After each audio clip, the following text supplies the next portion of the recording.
Friends, stock మార్కెట్లో మనం చాలాసార్లు ఒక పదం అనేది వింటుంటాం. ఈ కంపెనీ సేల్స్ చాలా ఎక్కువ. కానీ ఇక్కడ ఒక ఇంపార్టెంట్ క్వశ్చన్ అయితే ఉంది ఫ్రెండ్స్. సేల్స్ ఎక్కువ ఉంటే ప్రాఫిట్ కూడా ఎక్కువ ఉంటుందా? ఈ క్వశ్చన్ ఎవరైనా అడిగారా? చాలా మంది ఇక్కడే కన్ఫ్యూజ్ అవుతారు ఫ్రెండ్స్.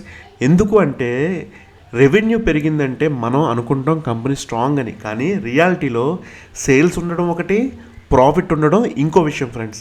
ఈ రెండిట్లకి డిఫరెన్స్ అనేది అర్థమైతేనే మీరు చాలా ఈజీగా రాంగ్ స్టాక్స్ని ఐడెంటిఫై చేసి వాటిని అవాయిడ్ చేయగలుగుతారు. ఫస్ట్ ఆఫ్ ఆల్, రెవెన్యూ అంటే ఏంటి? రెవెన్యూ అంటే company total sales. Company products లేదా సర్వీసెస్ అమ్మిందంటే వచ్చిన టోటల్ అమౌంట్ని రెవెన్యూ అంటామన్నమాట. ఇది టాప్ లైన్ అని కూడా పిలుస్తాం అన్నమాట. ఇప్పుడు సింపుల్ ఎగ్జాంపుల్ అయితే తీసుకుందాం ఫ్రెండ్స్. మీరు ఒక షాప్ రన్ చేస్తున్నారు అనుకోండి. మీరు రోజుకి 10,000 రూపీస్ విలువైన సేల్స్ చేశారనుకోండి, అదే మీ రెవెన్యూ. ఇక్కడ కాస్ట్ కానీ ఎక్స్పెన్సెస్ కానీ ఏమీ కన్సిడర్ చేయలేదన్నమాట. జస్ట్ సేల్స్ వాల్యూ మాత్రమే. అయితే ప్రాఫిట్ అంటే రెవెన్యూ నుండి ఎక్స్పెన్సెస్ అన్నీ మైనస్ చేసిన తర్వాత మిగిలిన అమౌంట్ని ప్రాఫిట్ అంటన్నమాట. ఎక్స్పెన్సెస్ అంటే రా మెటీరియల్ అని, శాలరీ అని, రెంట్ అని, ఎలక్ట్రిసిటీ అని, ఇంట్రెస్ట్ అన్నీ కలిపి. ఇప్పుడు సేమ్ ఎగ్జాంపుల్లో 10,000 రూపీస్ సేల్స్లో 8,000 రూపీస్ ఎక్స్పెన్సెస్ అయితే మిగిలిన 2,000 రూపీస్ని మనం ప్రాఫిట్ అంటామన్నమాట. ఇది బోటమ్ లైన్ అని కూడా పిలుస్తాం అన్నమాట. ఇదే యాక్చువల్ ఎర్నింగ్స్ మాట. గుర్తుపెట్టుకోండి ఫ్రెండ్స్. ఒక కంపెనీ 100 crore సేల్స్ చేసింది అనుకుంటున్నాం ఫ్రెండ్స్. కానీ ఎక్స్పెన్సెస్ 95 crores అయితే ప్రాఫిట్ ఎంత? 5 crores మాత్రమే. ఇంకొక కంపెనీ 50 crores సేల్స్ చేసింది కానీ ఎక్స్పెన్సెస్ 30 crores అయితే ప్రాఫిట్ 20 crores. ఇక్కడ ఫస్ట్ కంపెనీ సేల్స్ ఎక్కువ కానీ ప్రాఫిట్ తక్కువ. సెకండ్ కంపెనీ సేల్స్ తక్కువ కానీ ప్రాఫిట్ ఎక్కువ. కాబట్టి సేల్స్ చూసి డెసిషన్ తీసుకోకూడదు ఫ్రెండ్స్. అర్థమవుతుంది కదా? రిపోర్ట్లో రెవెన్యూ అండ్ ప్రాఫిట్ ఎక్కడ చూడాలని అడిగితే మీరు కంపెనీ రిపోర్ట్ ఓపెన్ చేస్తే ప్రాఫిట్ అండ్ లాస్ స్టేట్మెంట్లో టాప్లో రెవెన్యూ లేదా సేల్స్ ఉంటుంది ఫ్రెండ్స్. బాటంలో నెట్ ప్రాఫిట్ ఉంటుంది. ఇక్కడ మనం రెండు వాల్యూస్ కంపేర్ చేయాలి. గుర్తుపెట్టుకోండి, రెవెన్యూ పెరిగిందా, ప్రాఫిట్ పెరిగిందా అని చూడాలి.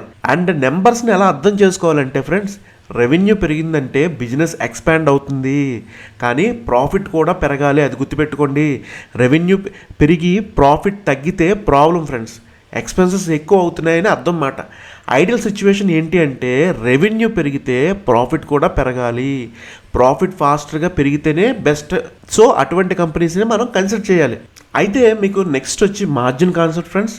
ఇది చాలా ఇంపార్టెంట్. దాన్ని కూడా మీకు క్లియర్గా ఎక్స్ప్లెయిన్ చేయడానికి అయితే ప్రయత్నిస్తాను. ఇప్పుడు రెవెన్యూ వర్సెస్ ప్రాఫిట్ డిఫరెన్స్ని క్లియర్గా అర్థం చేసుకోవడానికి మార్జిన్ చూడాలి మనం. మార్జిన్ అంటే ప్రాఫిట్ పర్సంటేజ్. ఎగ్జాంపుల్గా 100 రూపీస్ సేల్స్లో 20 రూపీస్ ప్రాఫిట్ ఉంటే 20% మార్జిన్ మాట. 100 రూపీస్ సేల్స్లో 5% ప్రాఫిట్ ఉంటే 5% మార్జిన్ మాట. అంటే హై మార్జిన్ ఉంటే స్ట్రాంగ్ బిజినెస్, లో మార్జిన్ ఉంటే వీక్ బిజినెస్. కాబట్టి రెవెన్యూ ప్లస్ మార్జిన్ రెండూ కలిపి చూడాలన్నమాట. అయితే రేంజ్ ఏంటని అడిగారు అనుకోండి. జనరల్గా revenue growth 10 to 15% okay friends. 20% plus ఉంటే స్ట్రాంగ్ మాట. ప్రాఫిట్ గ్రోత్ అనేది 20% ప్లస్ ఉంటే స్ట్రాంగ్ మాట.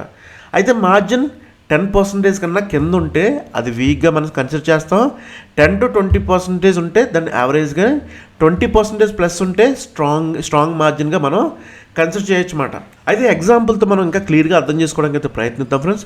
అయితే మనం రెండు కంపెనీస్ మనం ఎగ్జాంపుల్గా తీసుకున్నాం. కంపెనీ ఏ అలాగే కంపెనీ బి. కంపెనీ ఏ యొక్క రెవెన్యూ 100 రూపీస్ ఉన్నప్పుడు 10 రూపీస్ ప్రాఫిట్ వచ్చింది.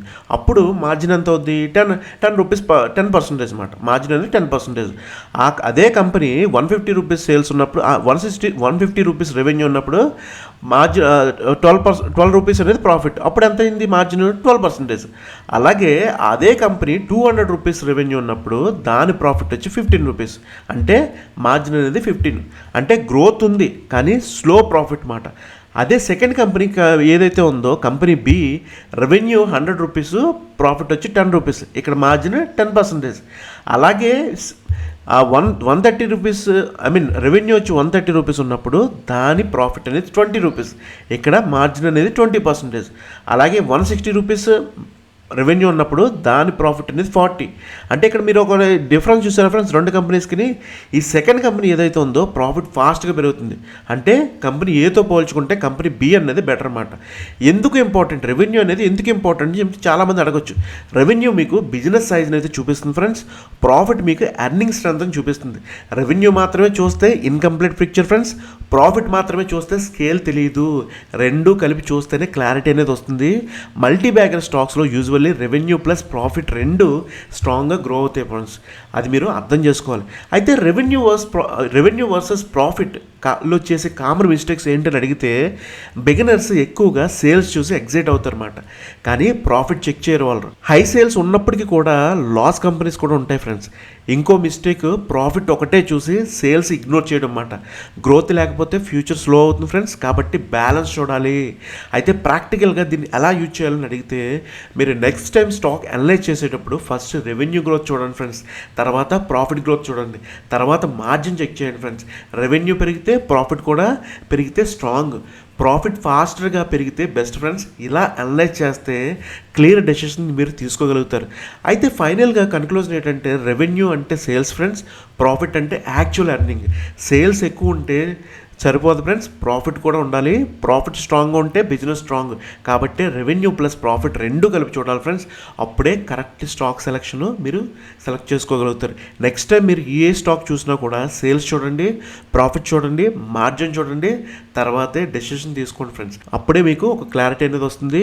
ఐ హోప్ మీకు ఈ కాన్సెప్ట్ మీకు అర్థమైంది అనుకుంటున్నాను ఫ్రెండ్స్. ఈ కాన్సెప్ట్లో మీకు ఎటువంటి డౌట్స్ ఉన్నా కూడా మీకు ఆ డౌట్స్ని ఈ వీడియో కింద కమెంట్ బాక్స్లో పోస్ట్ చేస్తే మీకు తొందరగా నేను రిప్లై ఇవ్వడానికి అయితే ప్రయత్నిస్తాను. అయితే మళ్ళీ వచ్చే వీడియోలో కలుద్దాం friends. All the best, take care.